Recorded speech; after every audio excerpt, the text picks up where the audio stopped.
comprehensive park audit. We've got 17 parks, so we're trying to get those up to kind of like a B standard.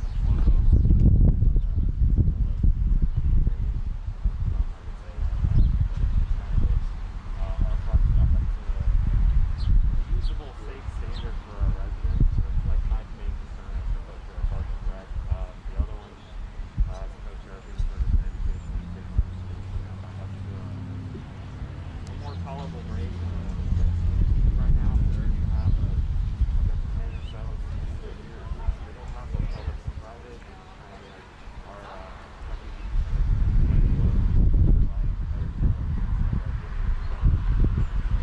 We're integrated. Oh, yeah, for sure. That's part of The beauty and the diversity of the hilltop. That's one of our topics we talked about on the bus tour, which is kind of make a better life for people who are.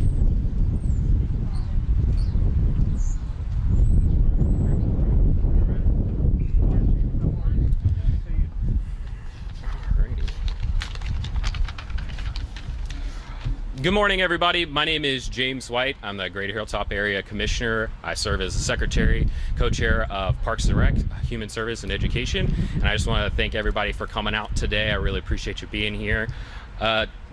Before we get on today's main topic, I want to talk about the Hilltop in general.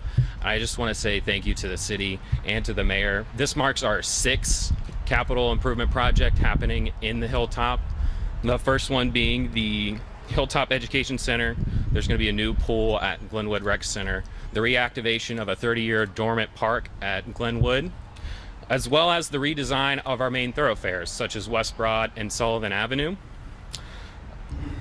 With the allocation of capital improvement funds to Substation 19, this crosses off one of the oldest CPD substations in the city of Columbus and marks a turning point for the Hilltop. All these investments in education, safety, recreation are all steps in the right direction to make the Hilltop a cleaner, safer, more educated place to be. I know that there's still more that needs to be done, and I want to say to everybody listening and to all my neighbors that be patient. My fellow area commissioners and myself are working hard every single day to make the Hilltop a place to live and recreate peacefully and safely. And I just ask for your patience and your commitment to staying here in the Hilltop, because we are making it a place to be again. And with that being said, I'd like to turn it over to the mayor, who's going to talk more about the capital improvement funds to not only the Substation 19, but other areas in Columbus.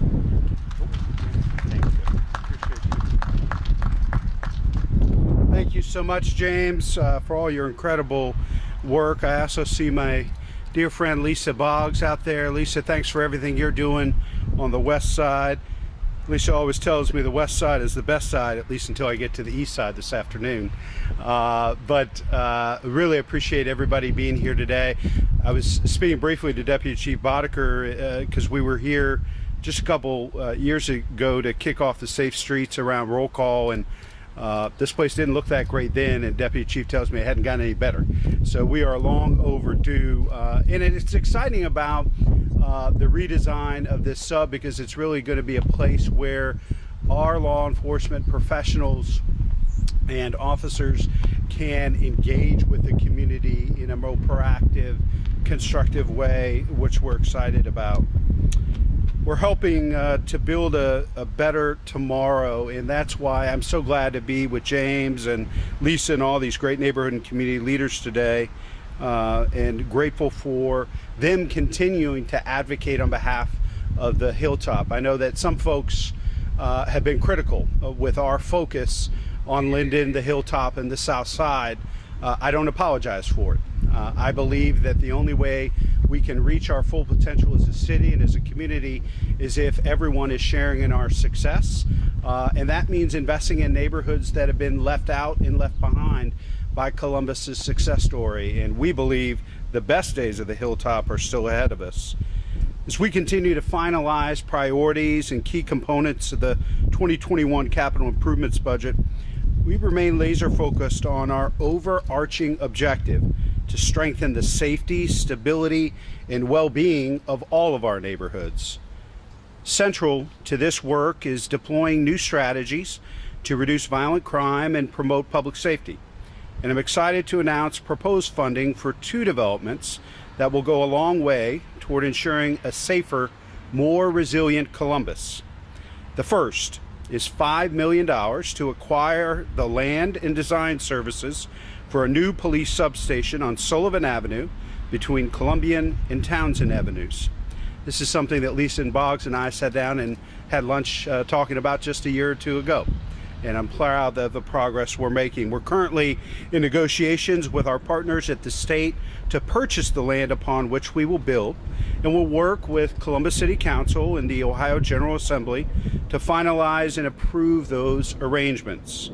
When complete, this new substation will provide state-of-the-art facilities and equipment for our officers, empowering them with the best available tools and resources to fight crime in this neighborhood and beyond.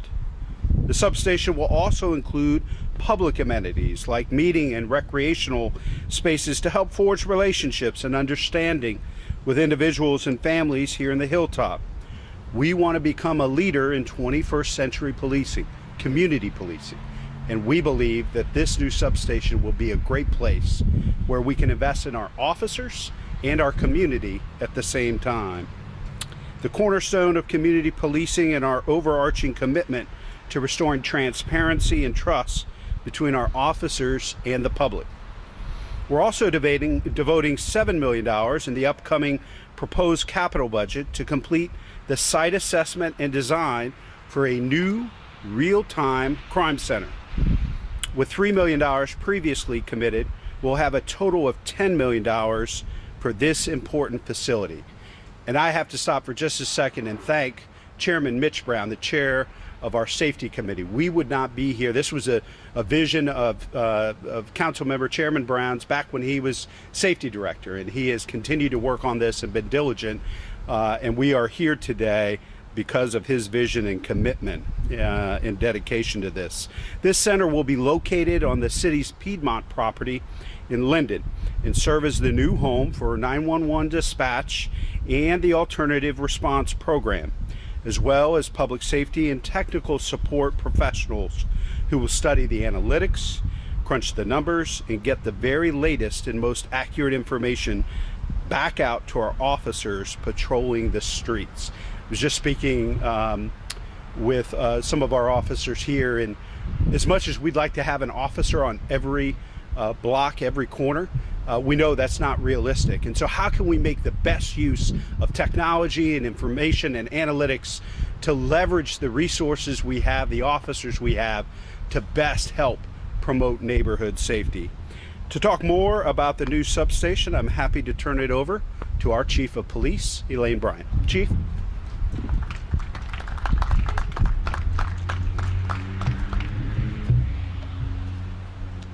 Good morning. Just like the mayor said, this is extremely important and it's exciting to talk about getting a new substation for these officers in this community. I can't tell you how much it means, not only to the division, but to the community. In my 4 months of serving this city, I've learned the citizens of Columbus are very much active and engaged in their community, and they're willing to fight for their neighborhoods. That kind of partnership is invaluable to our officers as we work to fight crime and improve safety in every corner of our city. It is the definition of community policing. The residents in this area, Hilltop, are dedicated to partnering with law enforcement. They have been our eyes and ears on many issues that affect this community. Unfortunately, the substation that we have, it's less than it should be. This facility was built in 1965. It is cramped, it is outdated, and it is anything but inviting to our community. The office space is inadequate, the parking is limited, and the facilities for our females were clearly not top of mind when this was built 56 years ago. But even more importantly, this building has no space for the residents in this community. Our public safety facilities should be open and welcoming spaces where neighborhood leaders like Mr. White can meet with officers who patrol the streets. Our neighborhood watch groups can hold meetings and where young people and officers can build relationships. This investment by our city leadership will make this possible. A better space for our officers to work, a site for community programs to be supported, and a place where stronger relationships can be forged. This will allow us to have more police resources on site to assist this community as we plan for the future of this department. All of these things are critical in helping build a safer community. It's what our officers who work in this precinct deserve, and more importantly, it's what these residents in this community deserve. Thank you.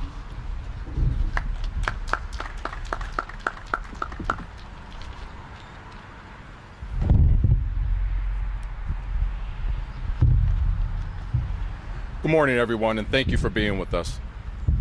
We all understand that information is power. When it comes to public safety, fast, reliable information is essential. It can be the difference between a criminal being caught or running away, between a victim getting justice or waiting years, if not at all, to get justice, and actually the difference between life and death. Criminals evolve their methods every day, constantly, by finding new ways of targeting victims and evading accountability. It is our job in the Department of Public Safety to always be a step ahead of them, always looking forward and always utilizing every tool available to make sure that we can lean forward and deliver the resources and the tools that our women and men of public safety need to deliver that safety. That is why today's announcement is so exciting and important for the future of the safety in Columbus. The creation of the Real-Time Crime Center will help our public safety forces access vital information at the speed that the technology can provide in 2021. It will give centralized a broad range of current and evolving technologies, giving investigators more immediate data and intelligence, allowing us to be more effectively responsive to the needs of our community. The Real-Time Crime Center will utilize live video feed from neighborhood safety cameras, ShotSpotter gun detection software, and law enforcement databases, seamlessly integrating the data from an incident in real time. Other cities with real-time crime centers have reported that they've been able to solve a record number of cases simply because they have that information real time, and analysts and officers are able to respond to that information very quickly. This will maximize our use of technology, and ultimately it will allow us to engage the community in a much more actionable and proactive way. This is an important investment in the future of public safety in our city. We are excited to turn this vision into a reality as we work tirelessly to make Columbus a safer place. And let me share this with you. My time in the FBI demonstrated the importance of actionable intelligence, not just on the global war on terror, but how we work with our community partners, how we work with other law enforcement agencies, not only around Columbus and the state of Ohio, but across the country and around the world. This real-time crime center will give us the opportunity and the ability to be forward-leaning, to work with our partners, and deliver the public safety and peace of mind that all of Columbus deserves. Thank you very much.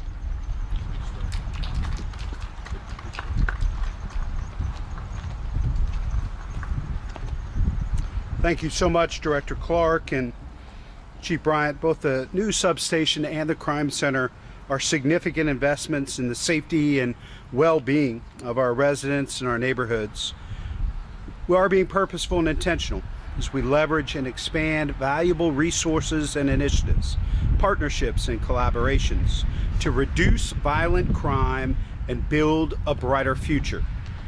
Our residents in the Hilltop and Linden have been absolutely vital to these efforts, and I look forward to continued dialogue and engagement with them and all of our neighbors in Columbus neighborhoods throughout our great city to fully realize the broad range of plans we're pursuing. I think this announcement today also reflects the approach that the chief and the director are taking with their comprehensive neighborhood safety plan that they'll sharing with me in the coming weeks. We really believe it's about using resources we have available in a comprehensive way and viewing our safety through the lens of neighborhood and community safety, and not simply asking law enforcement to solve all of our problems for us, but taking that comprehensive, holistic approach. We'll be happy to take any of your questions. Mark, I'm sorry. Did you have a question? Yeah, just again, so this is going to, these requests are going to be in the capital budget proposal as of That is correct. We're sharing the capital budget with council now. We've held off a little bit because of the uncertainty earlier in the year, and actually we will have a healthier capital budget based on revenue estimates that have been revised and updated by the auditor. Our hope is to get it approved within the next 30 to 45 days, working with council to get this done.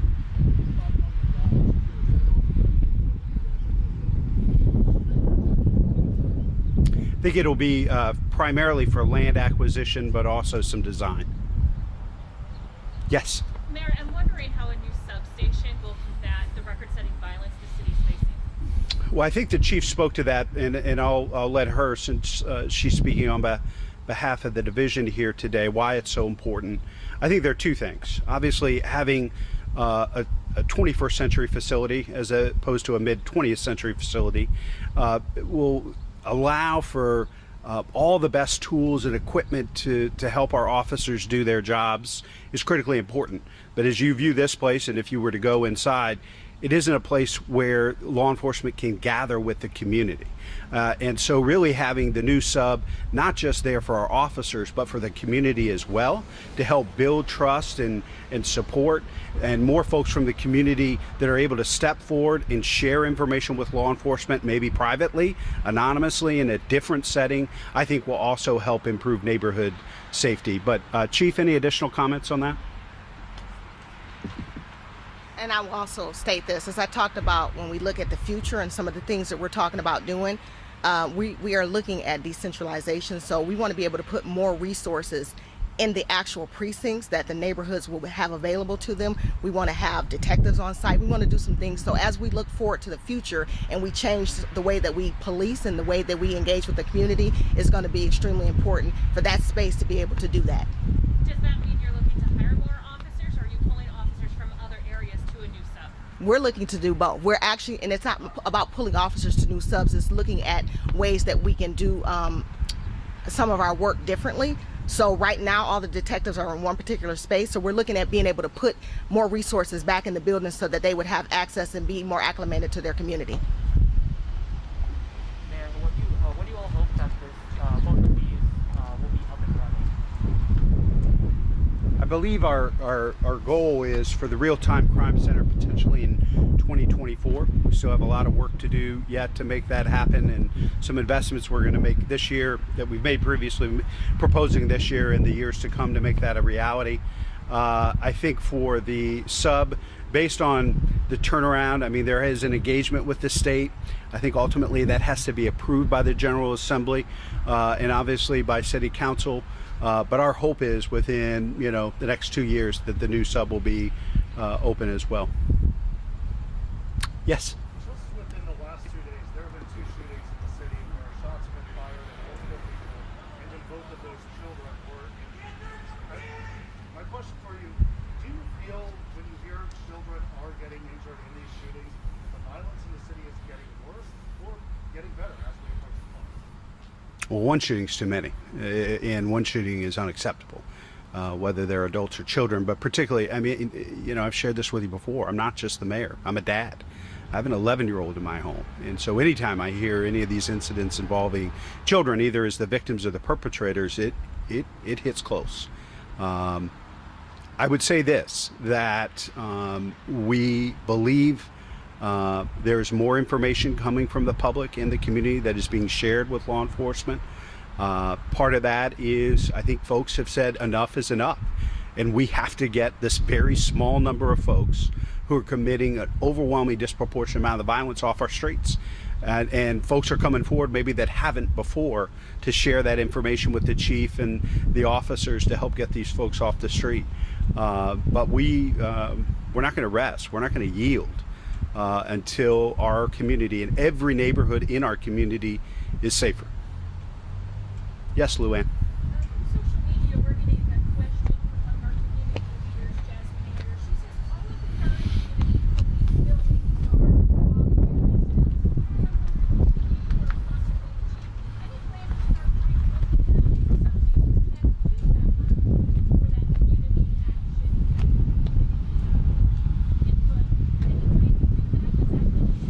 Well, I'll let the chief address that. I think most of them, particularly our neighborhood policing centers, Far East, one in Linden, there's one in the campus area as well, do host. In the height of the pandemic, my guess is those meetings were virtual. They weren't in person, but as more of those meetings have gone back to in person, I believe that they are meeting in those neighborhood policing centers. Our vision for this new substation is just as the chief and I have laid out, that this isn't just a 21st century facility for our officers, but a place for the community to proactively engage, share information with police, and build relationships, transparency, and accountability. So, Chief, I can.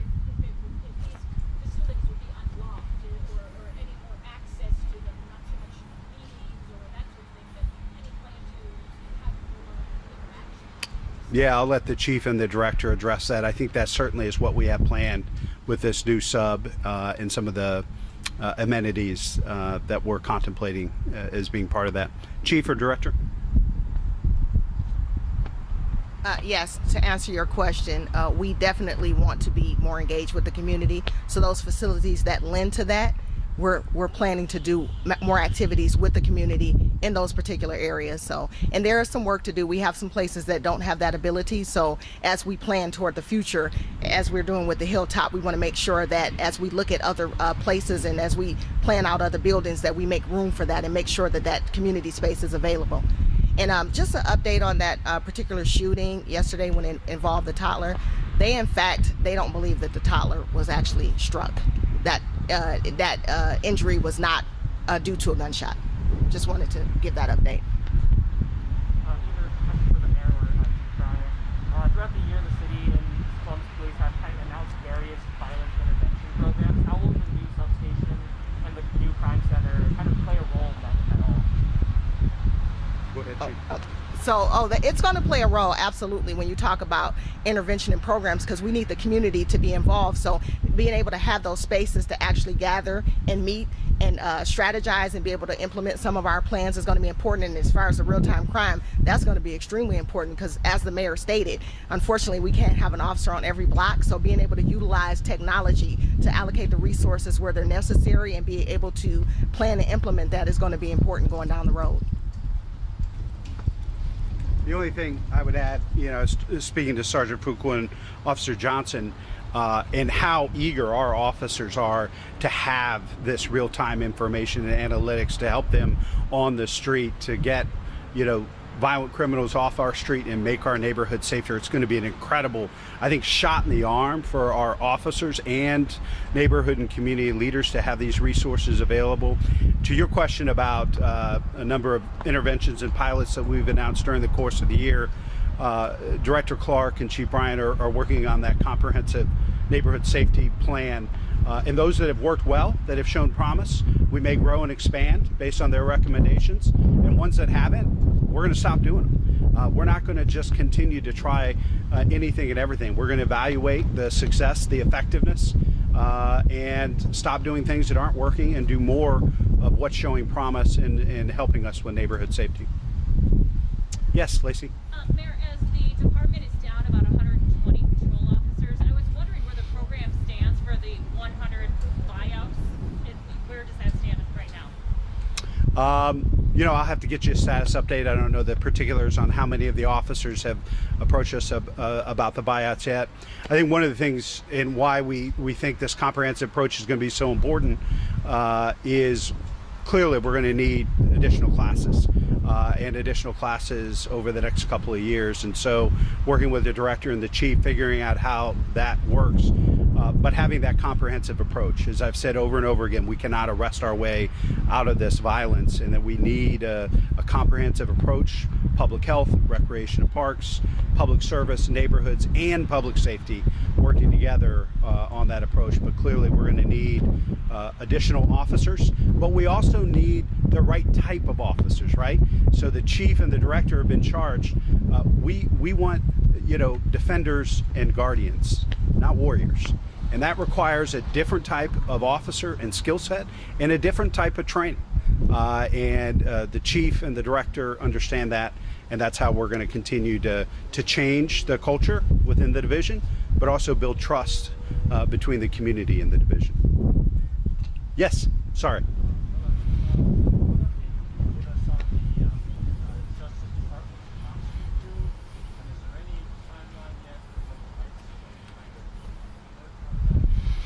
I'll let the chief. The chief is our point of contact, and the DOJ was very clear with us that she would be the point person for the city. So I'm sure she's had some contact with them that she could update you on. But my understanding is we're just starting that engagement.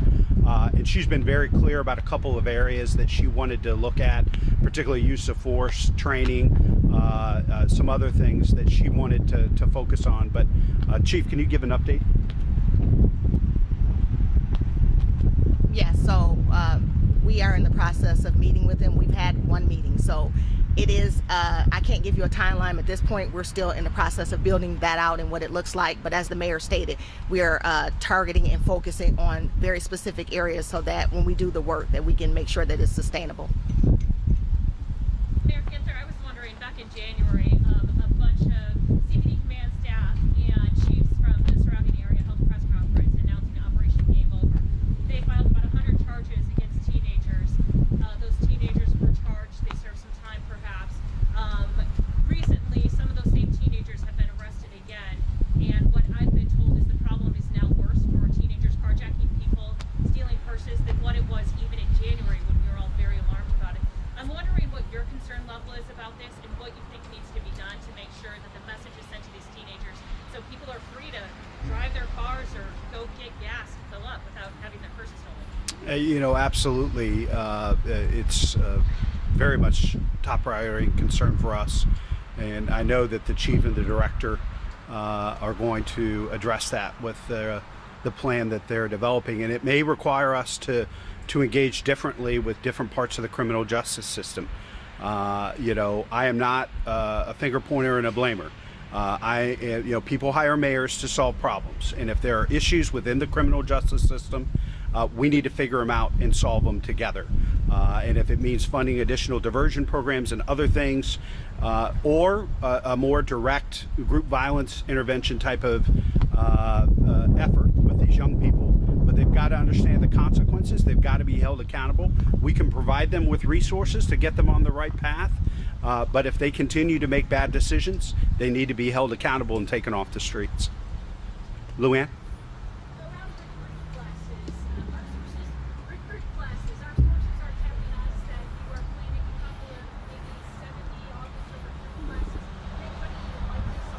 No. Your sources probably aren't the director, the chief of police, the budget director, or the mayor. So we'll have more to share. But I'm trying to be, the reason we wanted the director in his role and the chief in her role was to help give us a really data-driven plan for moving forward in neighborhood safety. That will inform our budget that we propose to council. We want it to be comprehensive, holistic, but data-driven. And so once that's ready, we'll make sure to share good information with you about what we're proposing. I think that's okay. Go ahead. All right.